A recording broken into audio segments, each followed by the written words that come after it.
হুজুর বিয়ে করলেও দোষ, হুজুর বিয়ে করে না এটাও দোষ, হুজুর দেখতে সুন্দর এটাও দোষ, হুজুর দেখতে বেশি স্মার্ট না এটাও দোষ, হুজুর খায় কম খাইতে পারে না দোষ, হুজুর খায় বেশি এটাও। অনেকে বলে হুজুর আপনি বেশি ইংরেজি বলেন এটা আপনার দোষ। আবার আমেরিকায় যারা থাকে তারা বলে হুজুর আরেকটু যদি ইংরেজি বাড়ায় বলতেন আমাদের ছেলেমেয়েরা বেশি বুঝতে পারতো। আপনি যে কম বলেন এটা আপনার দোষ। ভেজাল আছে না নাই? সব ভেজাল থেকে আল্লাহ তুমি এই জাতিকে নির্ভেজাল করে দাও। আর অল্প কয়েক মিনিট ডিস্টার্ব করো না। তো আল্লাহ তিন ভাবে আমাদের দোয়া কবুল করে।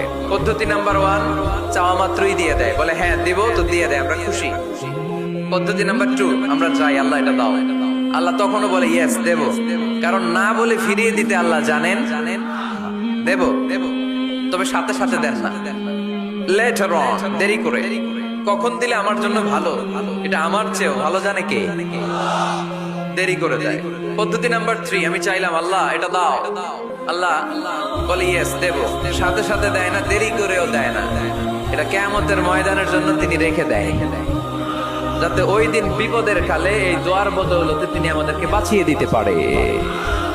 তাহলে যে এত এত দোয়া করি লাভ আছে না নাই? হয় সাথে সাথেই কবুল, নয় কিছু সময় দেরি করে কবুল, তা না হলে আখেরাতের অ্যাকাউন্টে আমাদের জন্য ব্যালেন্সে রেখে দিয়েছে কে?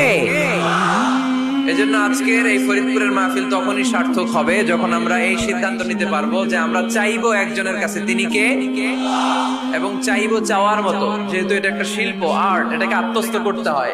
চাওয়ার মতো চাইলে এটা কখনো মিস হয় না। এজন্য আমরা মন প্রাণ উজাড় করে আল্লাহ তাআলার কাছে চাইবো।